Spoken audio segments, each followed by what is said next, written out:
or counting down the days, not weeks, days, until the cross season starts here in New England, where I'm from in the United States. It's a very exciting time. So I decided to put together some tips for your pre-season cyclocross checklist to make sure that when you hit the track, you're ready to go.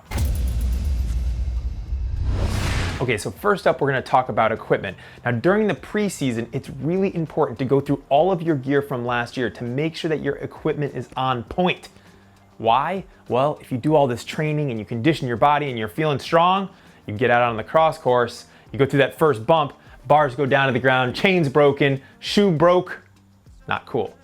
So I'm gonna show you guys a couple of the things that I do every year to make sure that I'm ready to go. First up would be the cleats. They need to be replaced. If you have loose old cleats, you're gonna be jumping a barrier or jumping an obstacle in cyclocross, and you can pull out of your pedal and then you can have a recipe for disaster. On longer rides, loose cleats make a lot of wobble, knee issues, not good.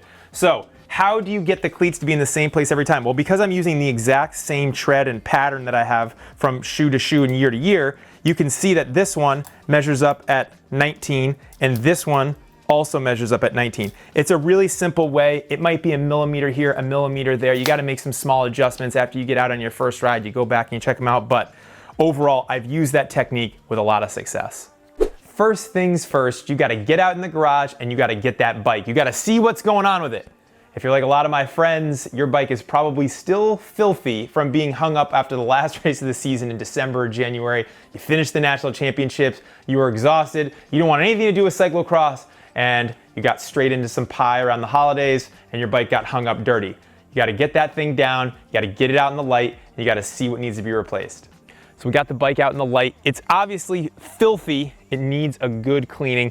But if your bike's been sitting for a while, it's been in the garage, you haven't ridden it much, you really do need to check everything out. Things that I would just replace right off the bat automatically if you haven't ridden the bike in a while, because you're not gonna remember when you replace the chain or this or that. Chain's gotta go. It's probably got some rust, it got beat up, it got hung up dirty, it hasn't been properly cleaned. It's gotta go. Fresh chain. Next up, you wanna check out your tires. What the heck were you thinking hanging up your tubular tires, or really any tires, for 6 months without touching them? I don't know, but tubulars in particular, you wanna make sure that you push on the sidewalls and that you check to see if any of the glue is cracking or you have any other issues or imperfections with them, because tubulars are like really need to be maintained and taken care of accordingly. If you've got regular tires like these ones, these Conti cyclocross tires, then yeah, you just need to check and make sure that there's no cuts or burrs or any sidewall abrasions, anything that would make your day really bad. So take a good look at that. If you're using a battery powered system like eTap or Shimano's electronic system, then you want to make sure that the batteries are all charged up and everything's firing perfectly. Then lastly, you want to look at the brakes. You probably want to check and make sure that your pads still have plenty of wear left on them. Otherwise, got to replace those. And then you want to make sure if you're running hydraulic that you've got a bleed, a fresh bleed. And if you're running cables, well, then you know the deal. You got to replace the cables. New cables and housing for sure for a bike that's been sitting hung up dirty since last December. So we're moving on from the bike and we're now going to talk about the body. What have you been doing in the off season? Hopefully some road riding or racing or some gravel stuff, but hopefully you're in shape enough to take on some runs. You got to get out there and you got to start doing some runs or get in the gym. For cyclocross, it's not all about just going up a hill and pedaling out on the roads. No, you need to have dexterity and agility and speed. And you don't want to get into your first cross race and then be sore for a month afterwards because you didn't do any prep. So I always recommend to do at least twice a week, maybe 10 or 15 minutes, which is like 1 or 2 miles, just to get your muscles ready so that when you do get out there on the course and you have to run with your bike, your body's prepared. So another big suggestion that I often make is to find a cyclocross specific coach, someone that has experience that can sort of guide you in the right ways. You don't want to be trying to go down one road to come back up to go down another one. No, you got to have a good coach that knows what they're doing to help you prepare.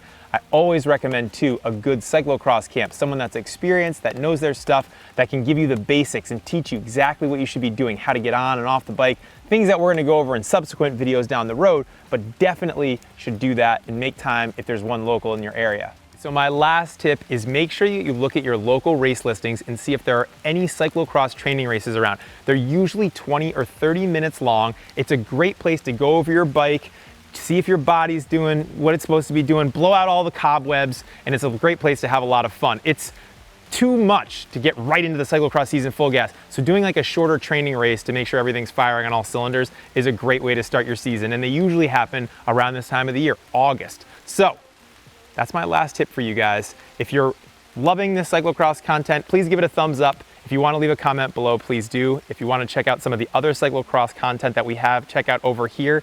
And if you want to subscribe to GCN, click right there.